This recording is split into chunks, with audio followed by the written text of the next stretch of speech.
Bom dia, boa tarde, boa noite, boa madrugada e bom feriado a todos vocês. Pessoal, hoje a gente inicia nosso primeiro vídeo de Direito de Família.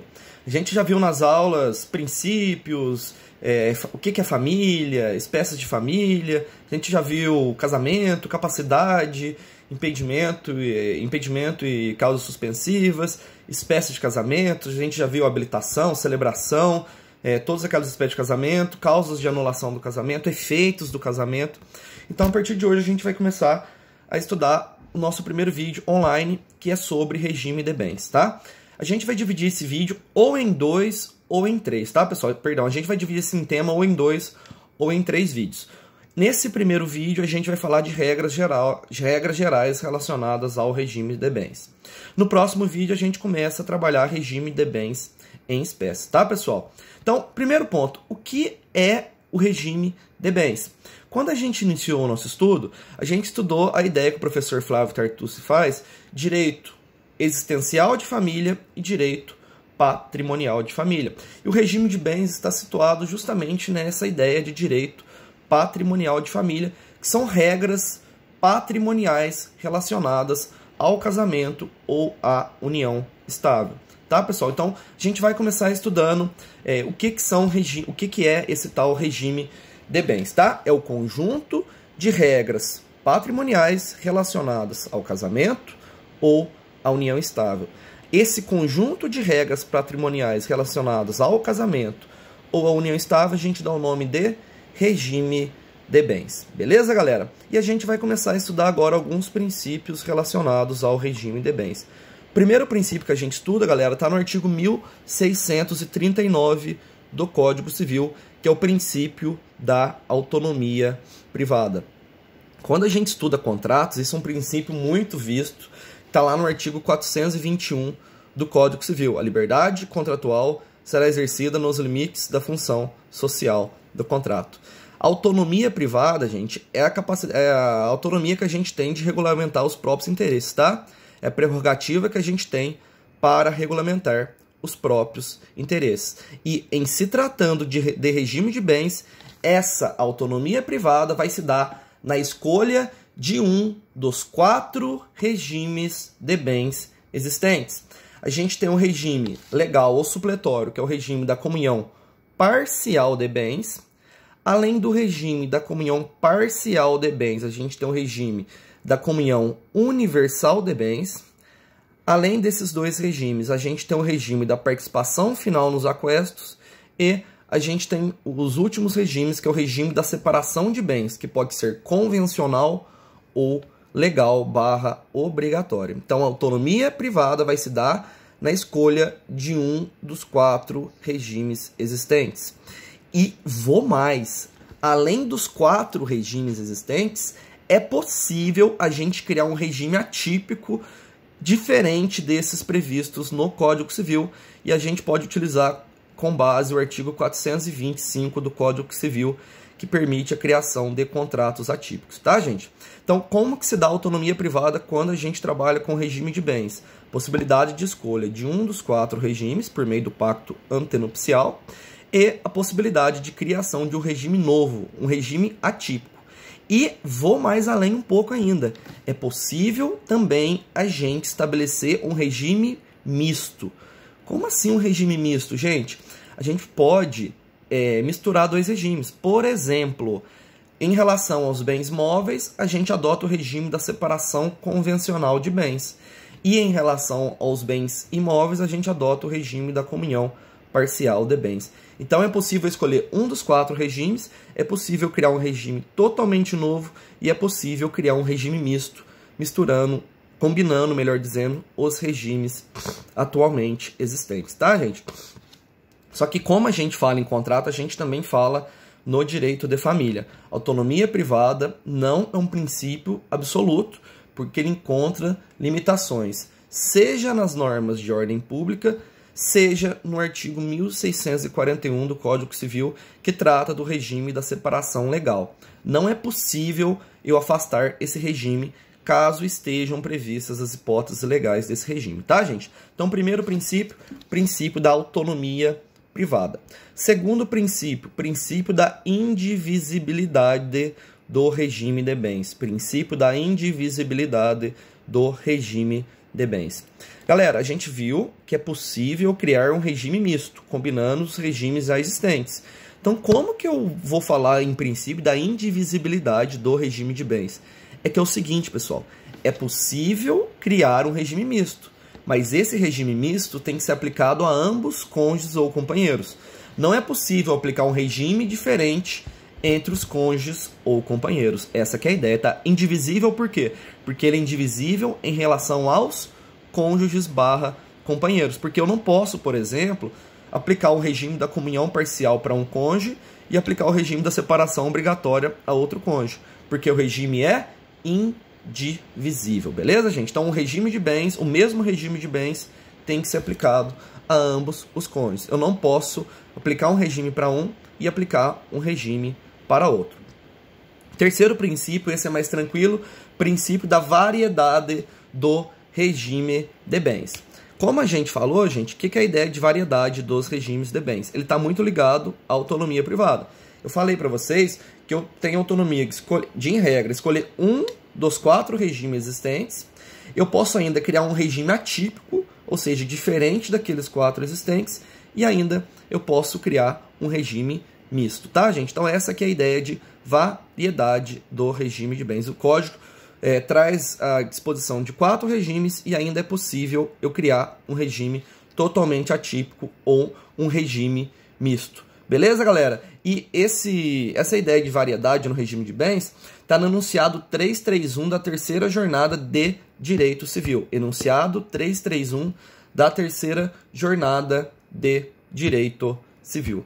Beleza, galera? E aí a gente entra no último princípio relacionado ao regime de bens, que é o princípio da mutabilidade justificada. Princípio da mutabilidade justificada. Qual que é a ideia, gente? A ideia é que é possível eu alterar um regime de bens. Então, ó, o regime de bens, gente, ele não é imutável, porque é possível que eu altere o regime de bens. Pera aí, professor, então se eu casar hoje no regime da comunhão parcial, mais pra frente eu posso mudar, alterar meu regime, passar, por exemplo, para a comunhão universal, para a separação obrigatória, ou para a separação convencional?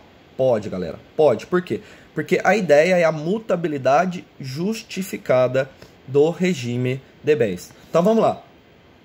Os artigos 1639, parágrafo 2º do Código Civil e o artigo 734 do CPC, eles trazem os requisitos necessários para a alteração do regime de bens. E vamos estudar eles agora, tá, galera? Primeiro ponto, gente, tem que haver um pedido judicial. Ainda não é possível a gente alterar o regime de bens em âmbito administrativo. Então, tem que ajuizar uma ação judicial em pedido motivado de ambos os cônjuges e apuradas as razões invocadas, tá, gente? Então tá no parágrafo 2º do 1639, ó. É admissível a alteração do regime de bens mediante autorização judicial. Então, primeiro requisito, tem que ter autorização judicial em pedido motivado de ambos os cônjuges, ou seja, tem que ter um pedido motivado de ambos os cônjuges. E tem que apurar a procedência das razões invocadas e ressalvar direitos de terceiros. Autorização judicial, pedido motivado de ambos os cônjuges, apurar a procedência das razões invocadas e ressalvar direito de terceiros. Eu não posso prejudicar terceiros, beleza, galera? Então esses são os requisitos necessários para alteração do regime de bens. Professor, mas como assim tem que apurar a procedência das razões? Como que eu vou motivar isso? Galera, vamos dar um exemplo. A gente estudou no artigo 1523, 1524, que a gente tem lá as causas suspensivas do casamento. A gente tem as causas suspensivas do casamento. Se a gente provar que não tem prejuízo, a gente nem vai ter incidência dessas causas suspensivas do casamento. Mas vamos dar um exemplo. Eu me separei e ainda não partilhei os bens. Eu vou ter que casar, vai ter a incidência de uma das causas suspensivas e eu vou casar no regime da separação obrigatória de bens. Vamos supor que posteriormente eu fiz a separação dos bens. Eu fiz a partilha dos bens. Eu dividi os bens com meu ex-cônjuge ou companheiro.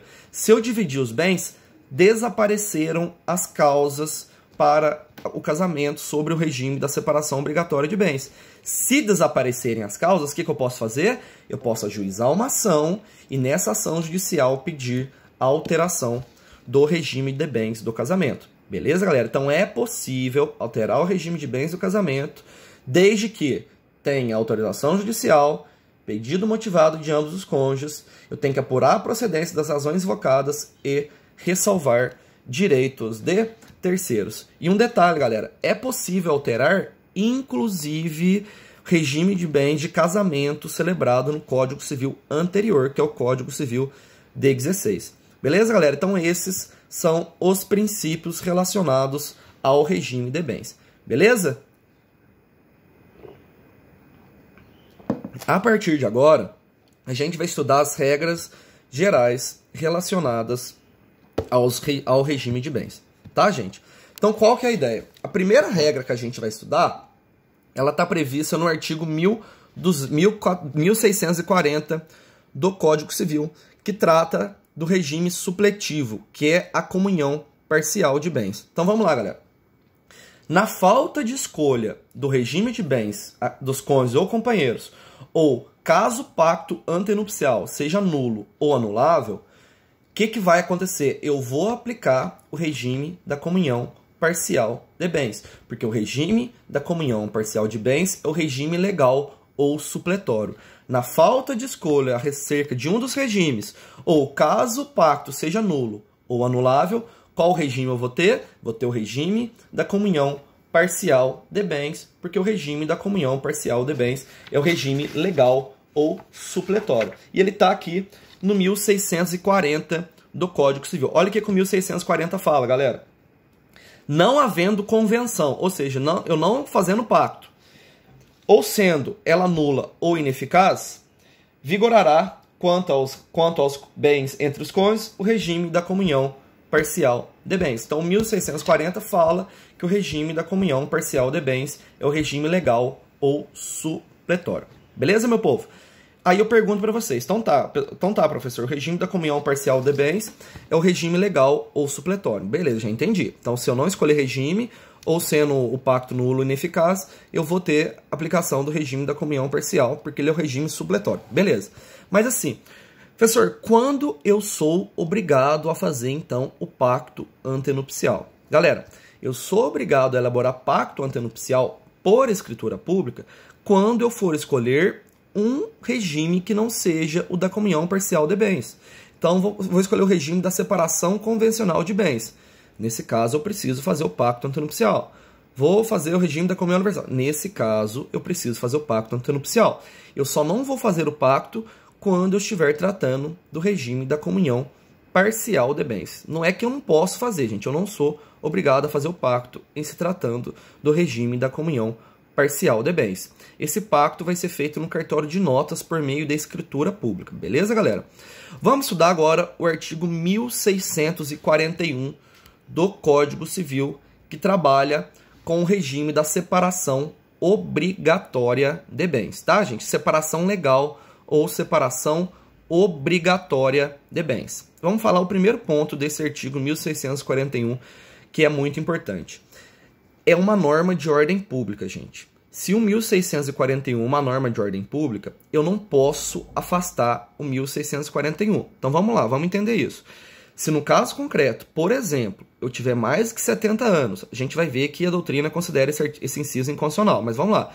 Se eu casar por uma das causas suspensivas e escolher um regime diferente, por exemplo, eu não posso afastar o 1641, que o 1641 é uma regra de ordem pública, tá? É uma norma de ordem pública e não pode ser afastada pela vontade das partes. Beleza, gente? Então esse é o primeiro ponto. Eu não posso afastar a aplicação do artigo 1641 do Código Civil, porque eu considero ele como uma norma de ordem pública. Beleza, então a gente já viu que a gente não pode afastar o artigo 1641 do Código Civil. Ok, já entendi, eu não posso afastar o artigo 1641 do Código Civil. Ok, beleza.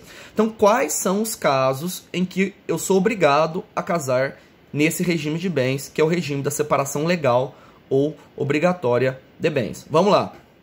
Primeira hipótese, gente, das pessoas que contraírem um casamento com inobservância das causas suspensivas. Então, a gente já viu quais são as causas suspensivas, lá do 1523, e a gente viu que uma das hipóteses de causa suspensiva é quando eu me separo modo de dizer, tá, gente? Quando eu me divorcio e não faço a partilha de bens. Se eu não fizer a partilha de bens, eu vou casar sobre uma das causas suspensivas. E qual é a consequência jurídica se eu casar presente uma das causas suspensivas? A imposição do regime da separação legal ou obrigatória de bens, tá, gente? Então, a primeira hipótese de regime da separação obrigatória é das pessoas que contraírem o casamento sob a inobservância de uma das causas suspensivas. Se eu me casar e estiverem presentes uma das causas suspensivas, eu vou ser obrigado a casar no regime da separação obrigatória de bens. Beleza? Segunda hipótese, dos maiores de 70 anos, tá? Se eu tiver mais de 70 anos, eu sou obrigado a casar no regime da separação obrigatória de bens. Aí que vem a polêmica, gente. Esse artigo, na verdade, ele quer evitar o golpe do baú. Então, a pessoa casa com o maior de 70 anos, eu presumo que a pessoa está casando com ele apenas para dar o golpe. Olha para você ver o problemão. A maior quase doutrina, unanimidade não, mas doutrina amplamente majoritária, tem enunciado doutrinário que considera que essa causa suspensiva do maior de 70 anos é inconstitucional porque discrimina o idoso. Presuma uma incapacidade em relação ao idoso, tá, gente? Mas não há ainda uma declaração de inconstitucionalidade, tanto em controle difuso, quanto em controle concentrado de inconstitucionalidade, tá, gente? Então, até o momento, eu aplico essa regra do inciso 2º do 1641.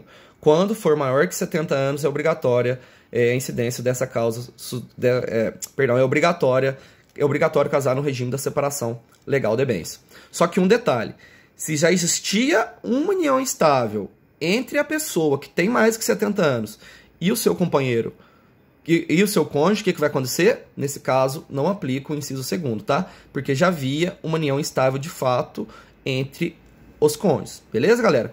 E por último, daqueles que necessitarem de suprimento judicial para casar, tá? Um exemplo. Eu tenho 16 anos. Eu posso me casar desde que meus pais me autorizem. Meus pais não quiseram me autorizar. Eu tenho que ajuizar uma ação judicial de suprimento da vontade dos meus pais.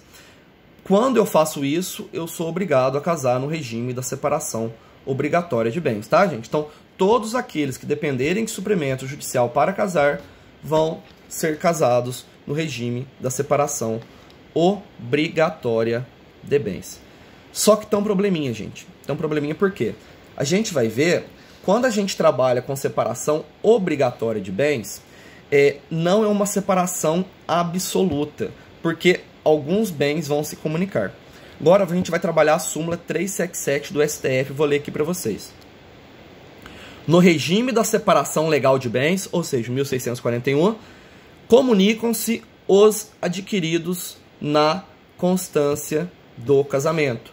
No regime da separação legal de bens, comunicam-se os bens adquiridos na constância do casamento. Ou seja, a súmula do Supremo Tribunal Federal está dizendo que no regime da separação legal de bens, leia esse artigo 1641, comunicam-se os bens havidos na constância do casamento.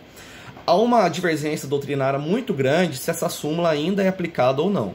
Mas, nos anos de 2017 e 2018, o STJ pacificou que é aplicável a súmula 377 do STF, desde que eu prove o esforço comum. Então, vamos resumir.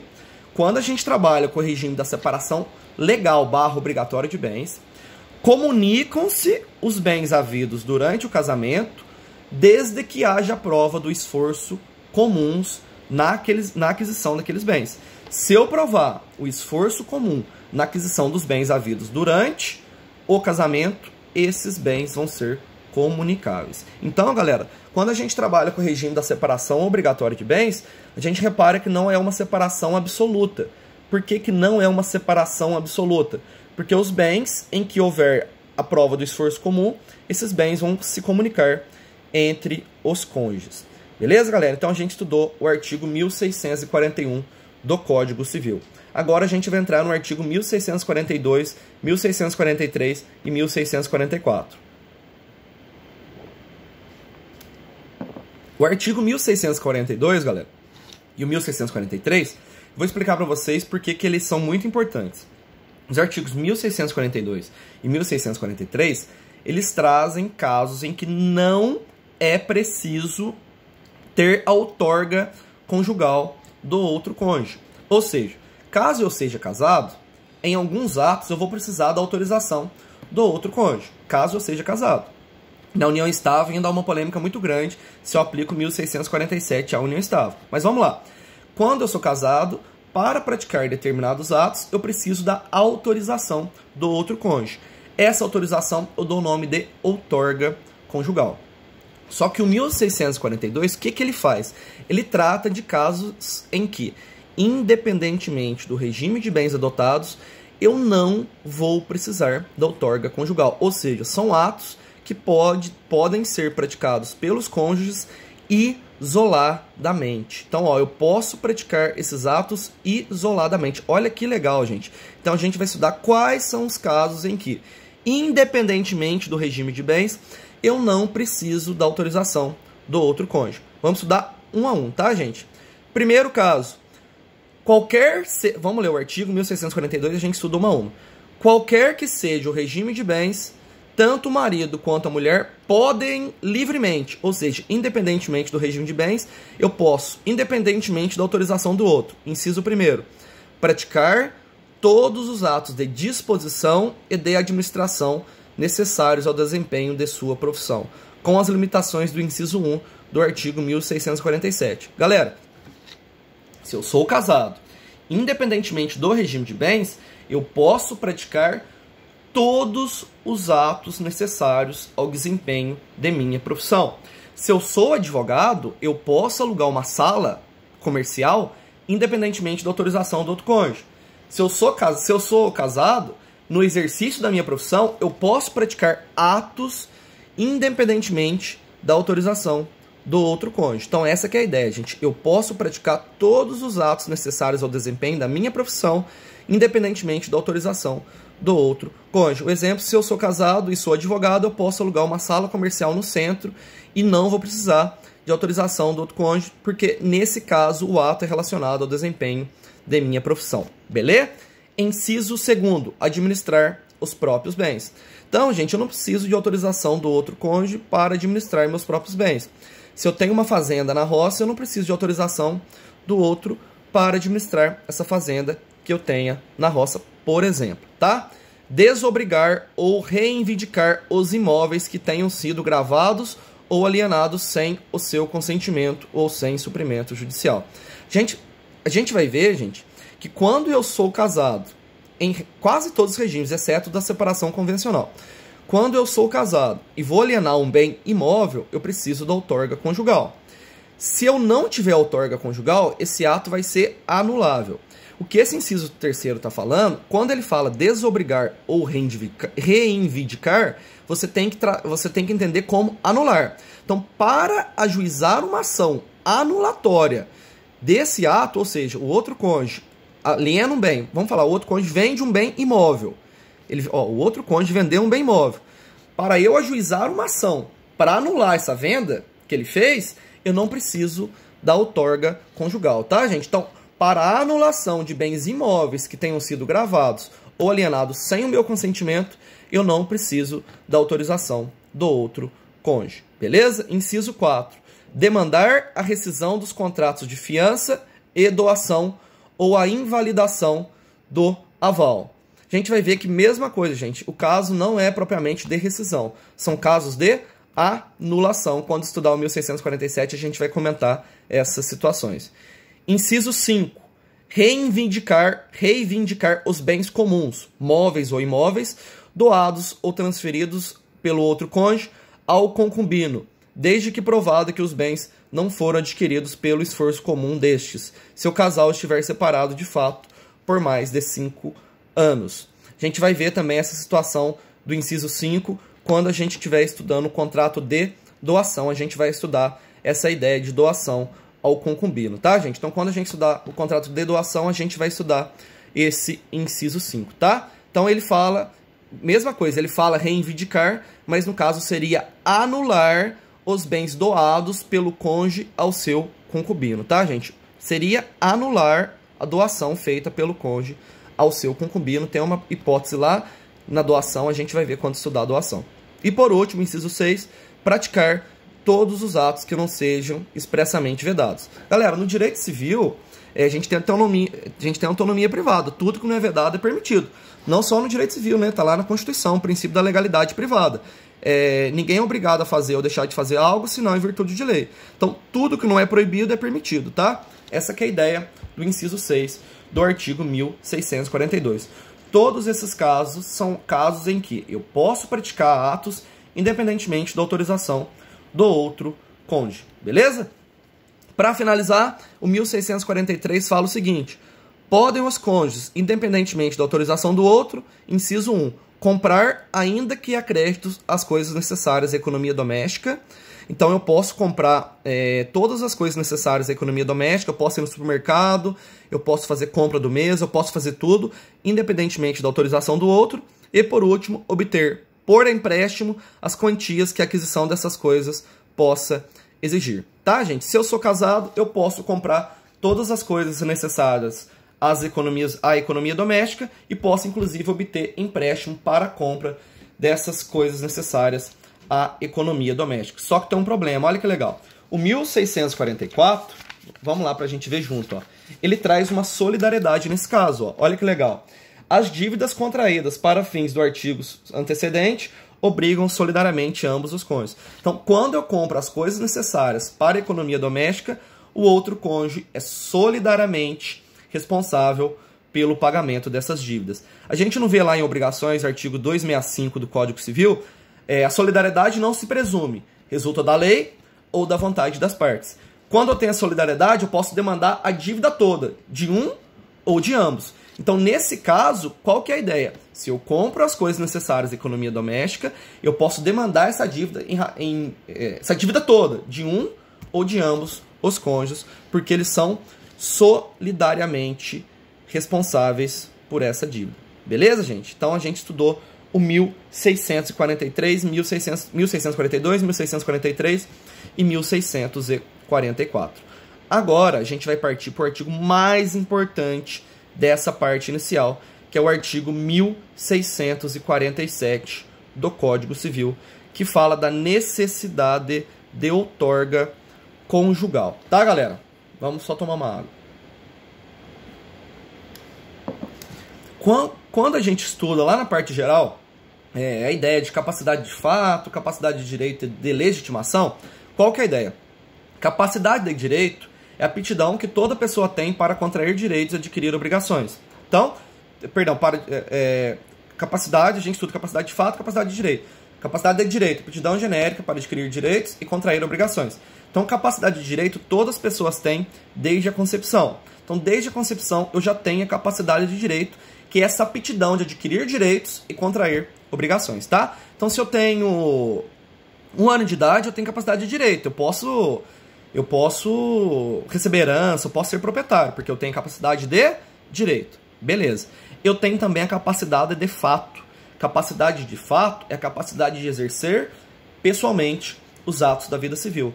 Mas além da capacidade de direito e da capacidade de fato, eu tenho a legitimação. Legitimação é a capacidade especial para a prática de determinados atos. E quando a gente trabalha com o artigo 1647, com a ideia de outorga conjugal, a gente está trabalhando com o quê? Legitimação. Eu não tenho o quê? Eu não tenho legitimação. Eu não tenho a capacidade especial para praticar determinados atos. Então é isso que a gente vai ver a partir de agora. Primeira observação, vamos ler o caput. Ressalvado ou disposto no artigo 1648, nenhum dos cônjuges pode, sem autorização do outro, exceto no regime da separação absoluta. Primeiro ponto. Qual regime é esse que o Código fala da separação absoluta? Quando a gente trabalha com o regime da separação, a gente tem a separação obrigatória ou legal e tem a separação convencional. A gente viu que na separação obrigatória / legal, a gente tem a súmula 377 do STF. Ou seja, comunicam-se os bens adquiridos na constância do casamento, desde que haja prova do esforço comum. Então, no regime da separação legal, gente, a separação não é absoluta, porque alguns bens se comunicam. Então, qual que é esse regime da separação absoluta? É o regime da separação convencional de bens. Então, quando o código fala regime da separação absoluta, qual o regime que a gente está falando? A gente está falando do regime da separação convencional de bens. Então, o regime da separação convencional de bens é esse regime da separação absoluta nos termos da súmula 377 do STF, tá, gente? Então, não se esqueçam disso, tá? Separação absoluta, qual o regime que é? Separação convencional de bens. Então, vamos estudar um a um esses casos em que eu preciso da outorga conjugal. Inciso 1º, alienar ou gravar de ônus real os bens imóveis. Então, galera, quando eu estiver trabalhando com bens móveis, se eu quiser alienar os bens móveis, eu não preciso da outorga conjugal. O que o artigo está falando? Quando eu for alienar, o que é alienar? Vender, doar, trocar, permutar. Então, quando eu alienar bens imóveis ou gravar de ônus real tais bens, ônus real, por exemplo, uma hipoteca, eu preciso da outorga conjugal. Alienar ou gravar de ônus real os bens imóveis. Então, vender, hipotecar, permutar, dar em pagamento ou celebrar compromisso de compra e venda de imóvel registrado. Nesses casos, por exemplo, eu tenho que ter a outorga conjugal, tá? Segundo caso, pleitear como autor ou réu acerca desses bens ou direitos. Então, quando eu for autor ou réu de uma ação e estiver pleiteando algo acerca desses bens, quais bens? Bens alienados, os bens imóveis alienados. Quais direitos? Quando eu gravar um bem imóvel com tais direitos. Nesses casos, eu preciso da outorga conjugal. Então, quando eu pleitear como autor ou réu acerca desses bens, quais bens? Os bens imóveis alienados sem consentimento. Quais direitos? Os direitos reais sobre bens imóveis. Então, quando eu pleitear acerca desses bens como autor ou como réu, eu preciso da outorga conjugal. Inciso 3. Inciso 3º. Prestar fiança ou aval. Galera, tem uma polêmica doutrinária enorme a respeito da fiança ou do aval. Pela letra da lei, eu preciso da outorga conjugal para prestar fiança ou aval. Então, eu vou ser fiador ou vou ser avalista, eu preciso da outorga conjugal. Mas tem uma polêmica muito grande. Ó. Primeiro caso, a súmula 332 do STJ fala o seguinte, ó, a fiança prestada sem autorização de um dos cônjuges implica ineficácia total da garantia. Então, repare, ó, ela não implica anulação. Pelo inciso 3 do 1647, nesse caso, se eu presto fiança ou sou avalista, eu posso anular essa fiança ou esse aval, essa garantia fidejussória. Nesse caso, pela súmula 332 do STJ, não é um caso de anulação, é um caso de ineficácia da garantia. Então, olha o problema, a súmula é contra a legem. A gente sabe que ineficácia está no 3º degrau da escada pontiana. Anulação está no 2º degrau, no plano da validade. Então, só para vocês verem o problemão. O enunciado 114 da primeira jornada de direito civil estabelece que o aval não pode ser anulado por falta de outorga. Olha o problemão, ó. O aval não pode ser anulado por falta de vênia conjugal, de modo que o inciso 3 do artigo 1647 apenas caracteriza inoponibilidade do título ao cônjuge que não consentiu. Então, gente, se a gente vê para a jurisprudência e para a doutrina, esse inciso 3º é caso de ineficácia e não de anulabilidade, tá? E o STJ, no ano de 2016, falou o seguinte, ó, que eu só aplico essa ideia do inciso 3º quando a gente estiver falando de título de crédito atípico, que são aqueles títulos de créditos previstos no Código Civil. Então, se eu sou avalista de um cheque, eu não posso anular por falta de outorga conjugal. Se eu sou avalista de uma nota promissória, eu não posso anular por falta de outorga conjugal, porque ele entende que esse inciso 3º só se aplica para títulos de créditos atípicos, que são aqueles títulos de créditos criados no âmbito do Código Civil. Tá, galera? Então esse é o inciso 3º. Inciso 4. Fazer doação não sendo remuneratória de bens comuns ou dos que possam integrar futura meação. Então, galera, vamos lá. O que é a doação remuneratória? É uma doação que eu faço em razão dos serviços prestados. Como assim? Doação em razão dos serviços prestados? Galera, ela tem um caráter oneroso. Como assim oneroso? Uma doação não é gratuita? Vamos lá. Vou dar um exemplo. Eu tenho um filho. Esse meu filho, o que acontece com ele? Ele está em estado grave. Fica em 20 mil a cirurgia do meu filho. Eu não tenho condição de pagar. Um médico que é muito amigo meu faz essa cirurgia de graça. Em troca, eu vou e dou um carro para ele. Dou meu carro para ele. Meu carro vale 5 mil reais. É um Fusquinha. Pior que hoje em dia, Fusca vale muito mais do que 5, né? Mas vamos falar. Dou o meu carro para ele. Essa doação foi em razão de um serviço prestado. Essa doação, eu dou o nome de doação remuneratória. Ela tem um caráter oneroso. Se a doação for remuneratória, eu não posso anular essa doação, tá? E eu também não posso anular a doação se for feita uma doação nupcial aos filhos, quando os filhos casarem, tá, gente? Se eu fizer uma doação nupcial aos filhos que casarem ou estabelecerem economia separada, eu não posso anular essa doação, tá? Então, quando que eu posso anular a doação por falta de outorga? Quando for uma doação que não seja remuneratória e nem aos filhos, de bens comuns ou de bens que possam integrar futura meação, tá? Bens comuns são aquele bem que pertence a gente ou que podem integrar futura meação. Então, um bem que, pelo regime de bens, se comunicaria. Nesse caso, eu posso anular essa doação. Não sendo esses casos, quando se tratar de doação remuneratória e doação feita aos filhos quando casarem ou estabelecerem economia doméstica, ou de bem particular, eu não posso, em tese, anular, tá, gente? Então, essa que é a ideia. É claro que se for de bens e doação de bens imóveis, eu posso anular por falta de outorga conjugal. Beleza, galera? Então, inciso 4 aí pra gente. Depois, galera, eu tenho o artigo 1648 do Código Civil, que ele fala que o juiz pode suprir essa ausência de outorga conjugal, tá? Então, vamos dar um exemplo. Eu quero vender minha casa. Eu preciso vender minha casa. Eu tenho uma necessidade urgente. Eu preciso vender minha casa para pagar a cirurgia do meu filho. Só que o meu cônjuge não autoriza a venda da minha casa.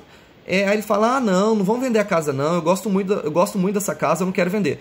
Gente, mas se eu não vender minha casa, meu filho vai morrer, porque eu não tenho condição de pagar.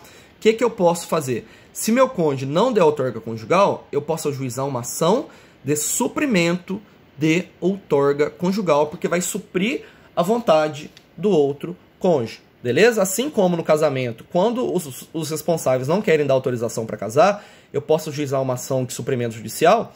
Na falta de outorga, eu também posso ajuizar uma ação de suprimento judicial, tá, gente? Não se esqueça desse detalhe. 1649, ele é muito importante, galera. Ele fala o seguinte, ó. A falta de autorização não suprida pelo juiz, ou seja, quando eu não ajuizo uma ação de suprimento judicial, tornará anulável o ato. Podendo outro cônjuge pleitear anulação até 2 anos depois de terminada a sociedade conjugal. Então vamos lá. Vamos lá, galera. Até 2 anos depois de terminada a sociedade conjugal, leia, pela separação judicial ou extrajudicial ou pelo divórcio, depois de 2 anos desses fatos, eu posso juizar uma ação anulatória por falta de outorga conjugal. Então vamos lá. Eu tenho uma casa, eu vendi a minha casa para um terceiro sem outorga conjugal, sou casado no regime que precisa de outorga e não ajuizei uma ação de suprimento judicial. O outro cônjuge prejudicado pode ajuizar uma ação anulatória desse ato, tá, gente? Então é isso que o artigo 1649 está falando. E essa ação vai ser no prazo de 2 anos contado da dissolução da sociedade conjugal, tá? O parágrafo único do 1649 fala o seguinte: a aprovação torna válido o ato, desde que feita por instrumento público ou particular autenticado. Então é possível eu suprir essa falta de outorga com a aprovação posterior do outro cônjuge, tá, gente? Beleza? E daí o 1650 fala que a decretação de invalidade dos atos praticados sem outorga, sem consentimento ou sem suprimento do juiz só poderá ser demandado pelo cônjuge a quem cabia concedê-lo ou por seus herdeiros. Então, galera, trata-se do quê? De uma ação personalíssima que somente cabe aos cônjuges e cabe somente ao companheiro. Para finalizar a nossa aula de hoje, a gente vai falar sobre o pacto antenupcial e a gente já termina a nossa aula de hoje, tá, gente? É uma aula mais comprida, eu peço a paciência de vocês, mas a gente precisava esgotar esses assuntos, precisava trabalhar esses assuntos de maneira bem devagar, porque são assuntos importantíssimos para o regime de bens. Para entender o regime de bens, eu preciso entender essas circunstâncias, tá? Vamos lá falar do pacto antenupcial. Primeiro ponto, o que é o pacto antenupcial? Vocês lembram no início da aula, quando que eu preciso ter pacto? Vocês lembram? O pacto antenupcial, ele é obrigatório quando eu for casar no regime de bens que não seja o regime da comunhão parcial. Beleza, isso aí, gente, é isso mesmo. Quando eu for casar no regime diferente da comunhão parcial, nesse caso, eu preciso fazer o pacto. O pacto é como se fosse um contrato entre os cônjuges, tá, gente? É como se fosse um contrato. Na união estável, eu uso o nome de contrato de convivência. E quando a gente trabalha com casamento, o nome que eu dou é pacto antenupcial, tá? Ele é celebrado entre os cônjuges e traz regras patrimoniais do casamento. Ele vai dispor acerca das regras patrimoniais do casamento. É como se fosse um contrato. E se é um contrato, eu aplico aquelas regras gerais dos contratos, especialmente o princípio da função social dos contratos, porque o pacto antenupcial não pode contrariar normas de ordem pública. Beleza até aqui, galera? Beleza. Então vamos lá. Primeiro ponto do pacto antenupcial. Ele é formal. Se é formal, ele precisa observar a forma prevista em lei. E qual é essa forma prevista em lei? Está lá no artigo 1653 do Código Civil. Ó. É nulo o pacto antenupcial se não for feito por escritura pública e ineficaz se não lhe seguir o casamento. Então, gente, caso eu faça o pacto antenupcial, eu preciso fazê-lo no cartório de notas por meio de escritura pública. Então, pacto antenupcial precisa de escritura pública. Tem que ter escritura pública para ser feito o pacto antenupcial sob pena de nulidade. Então, se eu faço o pacto, eu tenho que fazer no cartório de notas por meio de escritura pública. Não fiz escritura pública, o pacto é nulo. E se eu fizer o pacto e não me casar? Aí o pacto é ineficaz. É como se fosse uma condição suspensiva. O pacto só começa a produzir efeitos a partir do momento em que o casamento for celebrado, tá, gente? Mas vamos problematizar um pouco, vamos aprofundar um pouco. Eu faço o pacto antenupcial, beleza, fiz o pacto. Não me casei, mas passo a viver em união estável. Eu fiz o pacto, não me casei, mas passo a viver em união estável.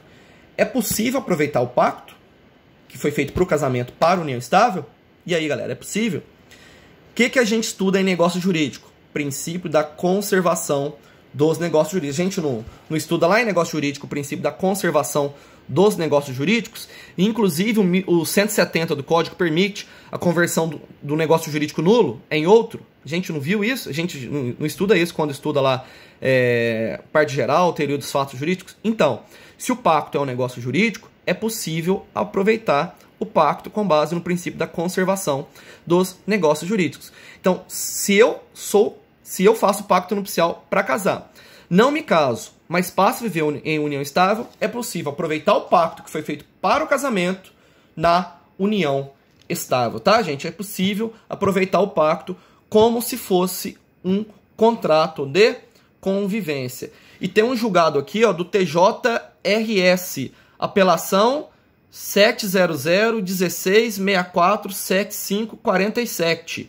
Ela fala o seguinte, ó: o pacto antenupcial celebrado entre os litigantes que estabeleceu o regime da separação convencional de bens é válido como ato de manifestação de vontade para estabelecer a separação total relativamente aos bens adquiridos durante a união estável, ou seja, é possível eu aproveitar o pacto que foi feito para o casamento como um contrato de convivência quer dizer, união estável, tá, galera? Então não deixem de pegar esses detalhes que são importantíssimos quando a gente trabalha com o pacto antenupcial. Não esquecer que ele tem que ser feito por escritura pública e ele tem que ser feito no cartório de notas, tá?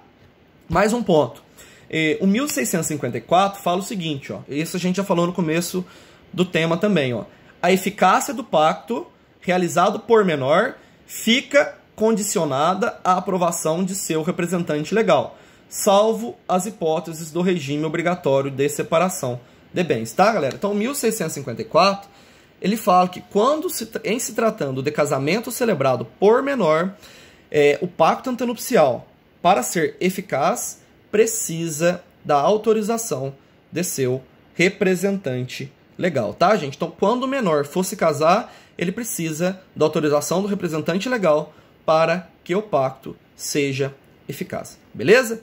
Vamos lá agora estudar o artigo 1655 do Código, que é o artigo mais importante quando a gente trabalha com pacto antenupcial. Gente, esse artigo é importantíssimo. Vamos lá. O artigo 1655 trabalha com o controle do conteúdo do pacto antenupcial. Como assim, gente? Quando a gente estudou o princípio da autonomia privada, lá no regime de bens, a gente viu que a autonomia privada é a possibilidade que eu tenho de regulamentar os meus próprios interesses. Só que a gente viu que a autonomia privada não é um princípio absoluto. Por que a autonomia privada não é um princípio absoluto? Porque ele está sujeito às limitações de ordem pública. E uma dessas limitações de ordem pública está prevista no artigo 1655 do Código Civil, que diz o seguinte, ó: é nula a convenção ou cláusula dela que contravenha disposição absoluta de lei. Repetindo, é nula a convenção ou a cláusula dela que contravenha disposição absoluta de lei. É nula a convenção ou a cláusula dessa convenção que contrarie disposição absoluta de lei. Está dizendo o seguinte, pessoal, eu não posso criar um pacto ou colocar cláusulas no pacto que contrariem normas de ordem pública. Caso eu coloque esse pacto ou essas cláusulas, podem ser considerados nulos. Vamos dar exemplo? Vamos. Quando a gente estudou 1641 do Código, a gente viu o regime da separação obrigatória de bens. E quando a gente viu o regime da separação obrigatória de bens, a gente viu que o 1641 é uma norma de ordem pública. Eu não posso afastar a aplicação dessa norma caso esteja em uma dessas situações. Caso eu afaste a aplicação do artigo 1641, como ela contraria a disposição absoluta de lei, esse afastamento é nulo, porque contraria a convenção absoluta de leis, tá? Só que é um detalhe, eu posso afastar a aplicação da súmula 377 do STF. Eu não posso afastar o 1641, mas a súmula 377 do STF eu posso, que fala que no regime da separação legal, comunica-se os bens adquiridos na constância do casamento. A súmula 377 eu posso afastar. O que eu não posso afastar é a aplicação do artigo 1641 do Código, porque é norma de ordem pública. Um outro exemplo, gente, eu não posso afastar direito aos alimentos. Então eu ponho lá, eu faço pacto e ponho que o cônjuge não tem direito aos alimentos. Gente, eu estou contrariando norma de ordem pública, porque os alimentos têm a característica de são normas de ordem pública. Então eu não posso falar que o outro cônjuge não tem direito a alimentos, porque contraria norma de ordem pública. Eu não posso afastar também, gente, a concorrência sucessória do outro cônjuge.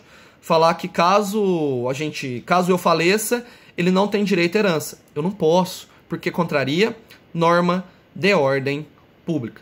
Beleza, galera? Não esquecer disso. Agora eu pergunto, é possível afastar a incidência do artigo 1647, inciso 1? E aí, é possível afastar a incidência do artigo 1647, inciso 1? O que diz o 1647, inciso 1 mesmo? É necessário outorga conjugal, exceto no regime da separação absoluta, para alienar ou gravar de ônus reais os bens imóveis. Eu posso afastar a aplicação desse artigo? A gente não viu que é o artigo ele tem a característica de norma de ordem pública, mas tem uma exceção, Olha que legal, o artigo 1656, ó, olha que legal. No pacto antenupcial, que adotar o regime de participação final nos aquestos, poder-se-á convencionar a livre disposição dos bens imóveis, desde que particulares.